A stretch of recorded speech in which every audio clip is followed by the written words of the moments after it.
আমার মুখে দুয়া ছাড়বে। এই কথা বুঝে আসছে? আমি যদি আজকে বেশরা কোনো কাজ করি, আমি যদি আজকে সুন্নতের খেলাফ কোনো কাজ করি, তো আমার বাচ্চারা আমার সামনে সেই কাজ করবে। আজকে সারা দেশে এখন কিশোরমতি যারা কোমলমতি বাচ্চারা কিন্তু অপরাধের দিকে চলে যাচ্ছে খুব বেশি। আমরা খুব ভয় পাইতেছি এবং এই বিষয়গুলো আপনাদের কর্ণগোচর করা জরুরি মনে করতেছি। প্রতিটি নাগরিক, প্রতিটি মুসলমান, প্রতিটি মুমিন, প্রতিটি অভিভাবকের দায়িত্ব এই বিষয়ে সতর্ক হওয়া।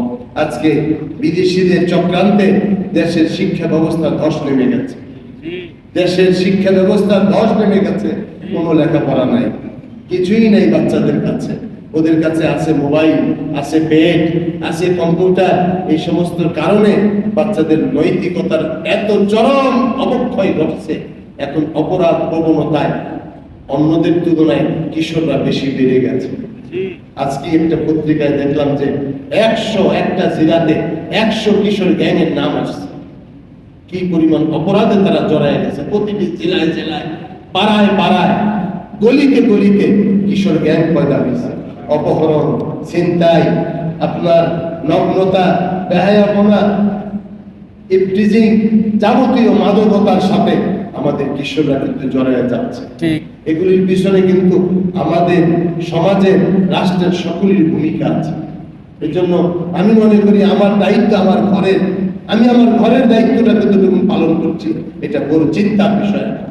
আমি আমার বাচ্চাটাকে অন্তত আল্লাহর সাথে পরিচয় করিয়ে দিচ্ছি কিনা, অন্তত নামাজে তাকে মসজিদে আনতেছি কিনা।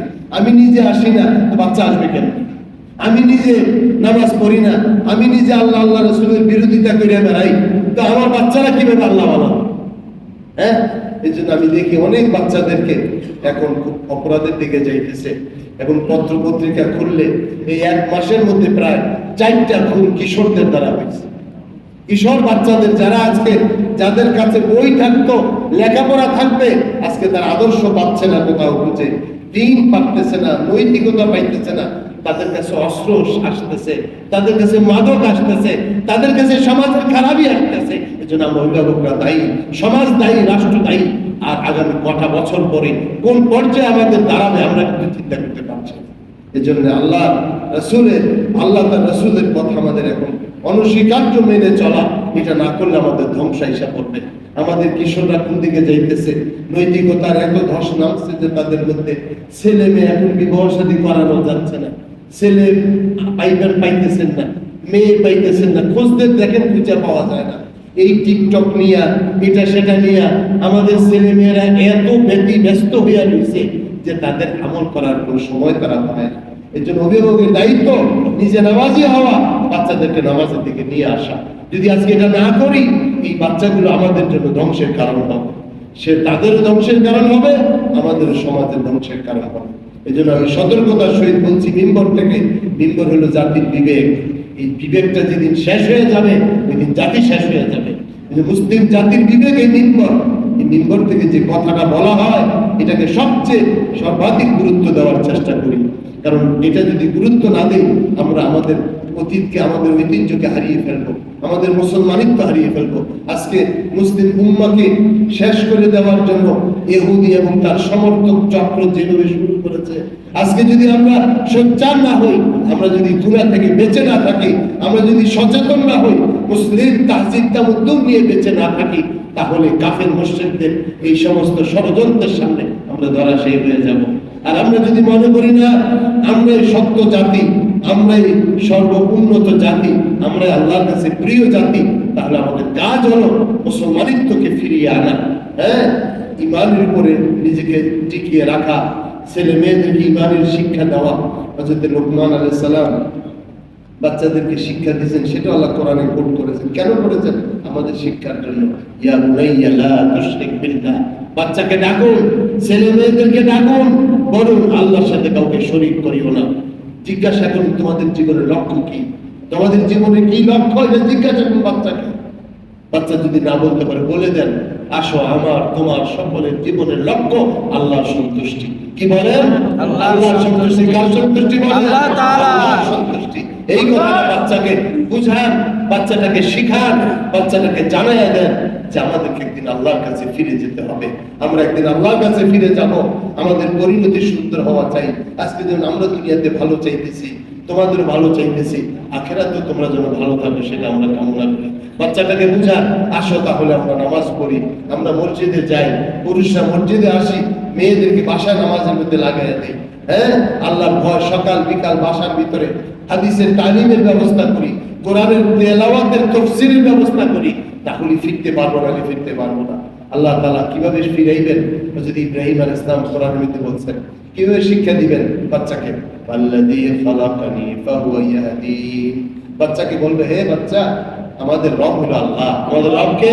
আল্লাহ তাআলা। খালাকানি ফাহুয়া ইয়াহদিন। তিনি আমাকে সৃষ্টি করেছেন, তিনি আমাদেরকে হেদায়েত দান করবেন। ওয়াল্লাযী হুয়া ইউতঈমুনি ওয়া ইয়াসকিন। তিনি আমাদেরকে পান করান এবং তিনি আমাদেরকে খাওয়ান। সুবহানাল্লাহ। কে খাওয়ায় আমাদের? আল্লাহ তাআলা। কে পান করায়? আল্লাহ। ওয়া ইযা মারিদতু ফাহুয়া ইয়াশফিন। আমরা যখন অসুস্থ হই, আল্লাহ আমাদেরকে শিফা দেয়। সুবহানাল্লাহ। বাচ্চাকে শেখাও, ওয়াল্লাযী ইউমীতুনি সুম্মা ইউহয়িন। তিনি আমাদেরকে ঘুমের মধ্যে মৃত্যু দান করেন, আবার ঘুমের শেষে তিনি আমাদেরকে জাগায় দেন। সুবহানাল্লাহ। কে জাগায়? আল্লাহ। আল্লাহ আল্লাহ আল্লাহ। রব্বে হাবলি হুকমা ওয়াল হিকমি বিস সালিহিন। আল্লাহ আমাদেরকে আপনি জ্ঞান দান করুন আর সালেহিনদের অন্তর্ভুক্ত করুন। সুবহানাল্লাহ। ওয়াজআলনি লিসানা সিদকিন ফিল আখিরিন। আর আমাদেরকে এমন আল্লাহ বানায় দেন, আমাদের পরবর্তীরাও যেন আমাদেরকে স্মরণ করে। সুবহানাল্লাহ। আমি যেন এমন না হই, মানুষ আমি মারা গেলে যেন মিষ্টি বিতরণ না করে। অনেক লোক আছে সমাজে, অনেক পাপিষ্ট লোক আছে, গুন্ডা আছে, সন্ধ্যা আছে, মরলে এলাকায় মিষ্টি বিতরণ করে। কই কেন? ওই সন্ধ্যাগিনার কারণে আমরা এলাকার মধ্যে ততস্থ ছিলাম। এদের ত্রাসের জ্বালায়, এদের চাঁদাবাজির জ্বালায়, এদের ধ্বংসের জ্বালায় আমরা এলাকাবাসী কষ্টের মধ্যে আছিলাম। এখন মারা গেছে তো হয়তো কোন গুলির মুখে পুড়ে গেছে, তোপে পুড়ে গেছে, আল্লাহ গজব লয়ে গেছে আল্লাহ, এই জন্য তারা মিষ্টি বিতরণ করে। আছে না? আছে। এই জন্য আল্লাহ পাককে বলতেছেন, তো দোয়া করে এমন দোয়া যে আল্লাহ আমি যাওয়ার পরে যেন আমার স্মরণ হয়, মানুষ আমাকে বলে এটা ভালো মানুষ চলে গেছে, আরে ভালো মানুষটা চলে গেছে রে, এমন কথাটা যেন আমার আপনার জন্য মানুষ বলে। সেই রকম চরিত্র নিজের জন্য গঠন করি, বাচ্চাদের জন্য গঠন করি। তাহলে এই কিশোর অপরাধের এই জ্ঞান পার্টি যে উত্তেজনা এবং যে পরিধি বাড়তেছে, আমাদের সমাজ কিন্তু ধ্বংসের দিকে চলে যাবে। আল্লাহর রাস্তায় সকলকে অনুরোধ করি, জাতির বিবেকী মিম্বর থেকে একটা কথা বলে দেই, আপনারা আমরা সকলে আল্লাহকে ভয় করি, গুনাহ থেকে বেঁচে থাকি। আমাদের বাচ্চা, আমাদের কিশোর উঠতি ছেলে মেয়েদেরকে অন্যায় থেকে তারা কোথায় যায়, মোবাইলের মাধ্যমে কার সাথে যোগাযোগ করে, রাতে শোয়ার পরে ঘরের মধ্যে বসে বসে কি করে, অন্তত এগুলো খবর রেখে তাদেরকে একটু আল্লাহর পথে চালানোর চেষ্টা করি। আল্লাহ আমাদের সকলকে আল্লাহর ইবাদতের উপরে কায়েম রাখুন। ওয়া'বুদ রাব্বাকা হাত্তা ইয়াতিয়াকাল ইয়াকিন। মৃত্যু আসার পর্যন্ত আল্লাহর গোলামি করে যাও, আল্লাহর গোলামি করে যাও, আল্লাহর গোলামি করে যাও। আল্লাহুম্মা সাল্লি আলা সাইয়্যিদিনা মাওলানা মুহাম্মদ সাল্লাল্লাহু আলাইহি ওয়া আলা আলিহি ওয়া আসহাবিহি ওয়া সাল্লাম। আল্লাহুম্মা আমিন। আলহামদুলিল্লাহি রাব্বিল আলামিন والصلاة والسلام على أشرف الأنبياء والمرسلين وعلى آله وأصحابه أجمعين.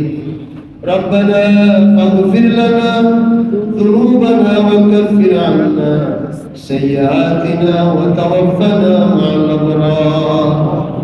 رب كريم মেহেরবানি করে আমাদের জিন্দেগীর গুনাহগাতা মাফ করে দাও। মাহে রমজান সদ্য বিদায় হয়েছে, তার জন্য জীবনের জন্য বিদায় হয়ে গেছে। আল্লাহ তাদেরকে বেগুনাহ মাসুম করে দেন। আল্লাহ যাদের হায়াত আপনি রেখেছেন আগামী রমজান পাবে, তাদেরকে রমজান পর্যন্ত ইবাদতের মধ্যে মশগুল রাখুন। মৃত্যু পর্যন্ত আপনার গোলামি করার তৌফিক দেন আল্লাহ। আল্লাহ আপনার গুনাহ থেকে আমাদেরকে বেঁচে থাকার তৌফিক দেন আল্লাহ। জাহান্নামের আগুন থেকে আমাদেরকে বাঁচান, কবর আযাব থেকে বাঁচান আল্লাহ। ইহুদি নাসারারা মুসলমানদের বিরুদ্ধে ষড়যন্ত্রে মেতে উঠেছে, আল্লাহ পাক আপনার কাছে সাহায্য চাই। এই ইহুদি জাতিকে আল্লাহ মুসলমানদের মোকাবেলায় নির্মূল করিয়া দেন আল্লাহ। আমিন। ইসরায়েল নামক এই জারজ রাষ্ট্রটি ফিলিস্তিনের নিরপরাধ হাজার হাজার মুসলমানদেরকে মারতেছে, নিরপরাধ শিশু নারীদেরকে মারতেছে। আল্লাহ আপনি দেখেন একটু, আল্লাহ আল্লাহ আমাদের গুনার কারণে আপনি নারাজ হয়ে আছেন। আল্লাহ আল্লাহ আপনি আমাদের গুনাহ মাফ করে দেন। আল্লাহ আমাদের গুনাহ মাফ করে দিয়ে ফিলিস্তিনের মুসলমানদের প্রতি দয়া করেন। আল্লাহ তাদের জন্য যত সাহায্য দরকার আপনি মুসলমানদের মধ্যে ঐক্য দিয়া দেন। আল্লাহ আল্লাহ মুসলমানদের মধ্যে ঐক্য দিয়া, মুসলমানদের মধ্যে নেতৃত্ব দিয়ে আল্লাহ কাফেরদের মোকাবেলায় মুসলমানদের বিজয় দান করেন। আল্লাহ মসজিদে আকসা আমাদের প্রথম কিবলা, তারা দখল করে রাখছে। আল্লাহ তাদের হাত থেকে মসজিদে আকসাকে মুক্ত করে দেন। আল্লাহ আল্লাহ এরা যতই প্রযুক্তিতে সারা দুনিয়াতে সবচেয়ে ভালো হইল, আপনার প্রযুক্তিতে এরা কিছুই না। আল্লাহ এদেরকে আপনি দয়া করে ধরাশায়ী করিয়া দেন। আল্লাহ দয়া করে নির্মূল করিয়া দেন। আল্লাহ আল্লাহ আমাদেরকে গুনাহ থেকে বাঁচান, আমাদের কিশোরদেরকে গুনাহ থেকে বাঁচান। আল্লাহ কিশোর কিশোরীকে জাহান্নামী কাজ থেকে দূরে রাখেন। আল্লাহ অনৈতিক কাজ থেকে দূরে রাখেন। আল্লাহ আল্লাহ মৃত্যু পর্যন্ত আমরা যদি আপনার গোলামি করে যেতে পারি, 5 ওয়াক্ত নামাজ বা জামাত আদায় করতে পারি, আল্লাহ মাসের মধ্যে আইয়ামে বেজের 3টা নফল রোজা রাখতে পারি, কোরআনে পাকের তেলাওয়াত করতে পারি, তাহাজ্জুদে রাতে উঠতে পারি, আমাদেরকে সাহায্য করেন। আল্লাহ আপনার সাহায্য ছাড়া কেউই চলতে পারবে না মালিক, আপনার দয়া ছাড়াও কেউ মুক্তি পাবে না। আল্লাহ আমরা যদিও গুনাহগার, আপনার হাবিবের উম্মত, আপনার হাবিবের খাতিরে আমাদেরকে মাফ করে দেন।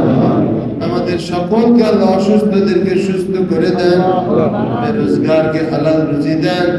আল্লাহ আপনার অনুগত সকলকে বানায় নেন, আপনার নবীর সুন্নতের ইত্তেবা সকলকে দান করেন।